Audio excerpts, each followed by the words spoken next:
Praise the lord. ప్రభువైన యేసుక్రీస్తు నామములో అందరికీ నా హృదయపూర్వక వందనములు.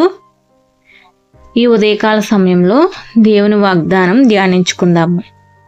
ప్రకటన గ్రంథము 2వ అధ్యాయము 7వ వచనము చదువుకుందాము.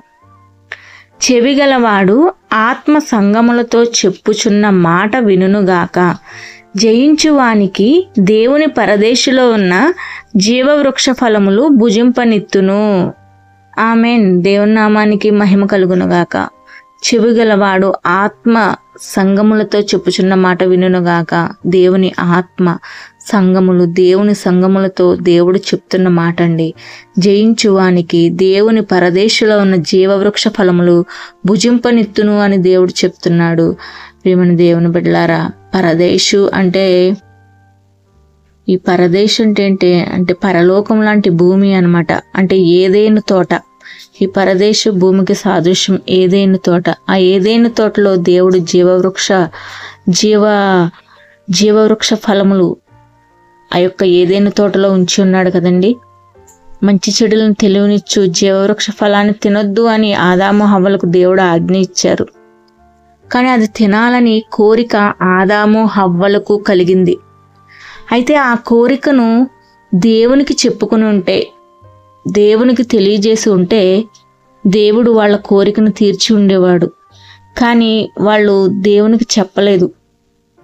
సాతాను మాట విని దేవుని మాటను వ్యతిరేకించి ఆ పండును తినేశారనమాట.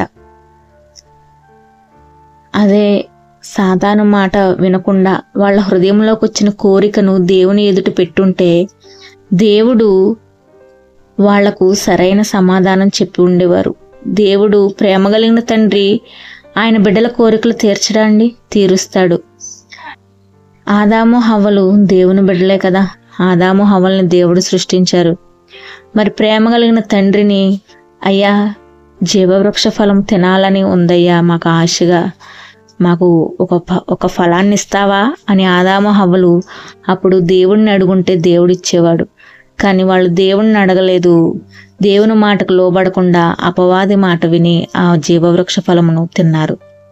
ప్రియమైన దేవుని బిడ్డలారా, ఈరోజు దేవుడు ఏమంటున్నాడంటే జయించువానికి ఈరోజు దురాత్మ సంబంధమైన క్రియలను జయించాలి. సాతాన్ని మనం జయించాలి. సాతాను బంధకాల్లో, పాపంలో పడిపోకుండా దేవుని వాక్యాన్ని శ్రద్ధగా విని ఆ వాక్యానుసారంగా నడుచుకుంటూ మనం ఈ యొక్క భూ సంబంధమైన క్రియలు, ఈ లోకానుసారమైన క్రియలను విడిచిపెట్టి మరి ఈ లోకాన్ని మనం జయించగలిగితే, మరి అలనాడు ఆదాము హవ్వలో కోరికల మేరకు ఈరోజు అందరిలో ప్రశ్న ఉంటుంది కదా, ఆ జీవవృక్ష ఫలములు ఎలా ఉంటాయో. తినొద్దన్నా తినేశారు, వాళ్ళకి ఆ కోరిక కలిగింది. ఒకవేళ తినాలని అనిపించిందేమో అనుకుంటున్నారేమో. ఈరోజు మీకు తినాలని అనిపించవచ్చు. ఆ జీవవృక్ష ఫలాలని దేవుడు భుజింపనిస్తాడంటండి. కాబట్టి మనిషి యొక్క ప్రతి కోరిక దేవునికి తెలుసు. మనిషి హృదయంలో ఉన్న ప్రతి ఒక్క ఆశలు దేవునికి తెలుసు. కాబట్టి మన ఆశలు, మన కోరికలు మనుషులకు చెప్పే బదులు, లేకపోతే ఆ కోరికలు తీర్చుకోవడానికి తప్పు ద్రోవలు పట్టే బదులు దేవునికి చెప్పుకుంటే, దేవుణ్ణి అడిగితే దేవుడు మన ఆశలన్నీ తీరుస్తాడు. ఆశగల ప్రాణాన్ని దేవుడు తృప్తిపరుస్తాడండి. ద్రాక్షావల్లిని నేను, తీగల మీరు అంటున్నారు యేసయ్య. నా యందు ఎవరు నిలిచి ఉండునో వారు బహుగా ఫలించునని యేసయ్య చెప్తున్నారండి. కాబట్టి మీరు నా యందు నిలిచి ఉంటే, మీరు నా నామం పేరిట ఏది అడిగినా అది మీకు ఇస్తానని యేసయ్య చెప్తున్నారు. కాబట్టి మీరు దేవునిలో ఫలించాలి. మీరు, నేను, మనందరం దేవునిలో ఫలించాలి. దేవుని నామ మహిమార్థంగా మనం నడుచుకోవాలి. అప్పుడు దేవుడు మనల్ని గొప్ప స్థితిలో ఉంచుతాడండి. చిన్నబుచ్చే స్థితిలో దేవుడు ఉంచడు. అందరి ఎదుట గొప్పగా దేవుడు నిలబెడతాడు. కాబట్టి మీ ఆశలు, మీ ఆలోచనలు, మీ కోరికలు అన్నీ దేవుని ఎదుట పెట్టండి. అలనాడు ఆదాము హవ్వలు చేసిన తప్పును మీరు, నేను, మనం ఎవ్వరూ చేయకూడదు. ఈరోజు దేవుడు మనకు తెలియజేశాడు. మనం అలా చేయకూడదనే ఆదియందు జరిగిన విషయాలన్నీ, పూర్వమందు జరిగిన విషయాలన్నీ దేవుడు బైబిల్లో రాయించాడు. కాబట్టి వాళ్ళు అలా చేయబట్టి వాళ్ళు దుఃఖంలో పడిపోయారు. అదే మనం వాళ్ళలా కాకుండా దేవుని మాట వింటే దేవుని మాట విని నడుచుకుంటే దేవుడు మనకు అన్నీ ఇస్తాడు. ఈ భూమి మీద సంతోషమైన సమాధానకరమైన జీవితాన్ని దేవుడు ఈ భూమి మీద ఇస్తాడు. పరలోకంలో శాశ్వత బహుమానాలు, జీవవృక్ష ఫలాలను ఇస్తాడు. మరి అలాగే అధికారాన్ని దేవుడిస్తాడు, ఆయన కిరీటాన్ని ఇస్తాడు. మరి ఒక మూల స్తంభముగా జయించు వారిని ఆయన సన్నిధిలో ఒక మూల స్తంభముగా ఉంచుతారు. అలాగే మన పేర్లను ఆ జీవగ్రంథంలో దేవుడు రాయించుతారు. ఎన్ని శాశ్వత బహుమానాలు దేవుడు మన గురించి దాచి ఉంచారో.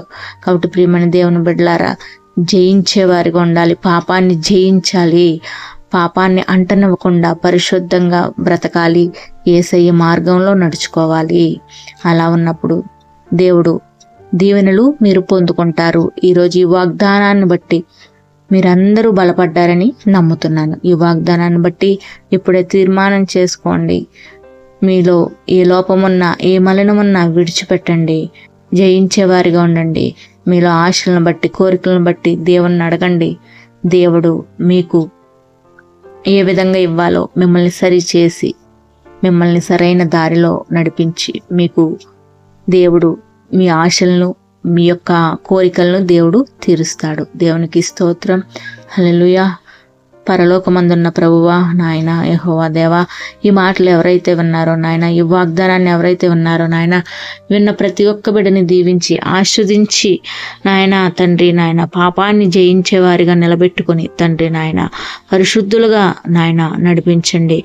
మీరిచ్చు శాశ్వత బహుమానాలను పొందుకునే బిడ్డలుగా నిలబెట్టుకోండి నాయన. ఈ భూమి మీద పరలోక ఆనందాన్ని ఇచ్చే దేవుడు నాయన, నీ మాట శ్రద్ధగా విని నీ యందు భయభక్తులు కలిగి నడుచుకునే బిడ్డల ఆశలను, కోరికలను తీరుస్తావు నాయన. హృదయ వాంఛలను తీరుస్తావు నాయన. మరి అటు విధానంలో నాయన ప్రతి ఒక్కరూ కూడా మీ యొక్క మెండైన జ్ఞానాన్ని పొందుకుని మీ మార్గంలో నడుచుకునే కృపను ప్రతి ఒక్క బిడ్డకి దయచేసి నడిపించమని వేడుకొనుచు, ఈ ఉదయకాల సమయం వాగ్దానాన్ని ప్రతి ఒక్కరి జీవితాలను నెరవేర్చి ఫలింపచేసి దీవించి ఆశీర్వదించమని వేడుకొనుచు, ఈ దినకాలం అంతయు నీ కృపా, నీ కాపుదలం అందరికీ దయచేసి నడిపించమని వేడుకొనుచు, యేసయ్య పరిశుద్ధ నామంలో ఈ కొద్ది ప్రార్థన మిక్కిలి వినయంగా అడిగి వేడుకుని నమ్మి ప్రార్థించి పొందుకుని ఉన్నాం మా ప్రియ పరలోకపు తండ్రి. ఆమేన్.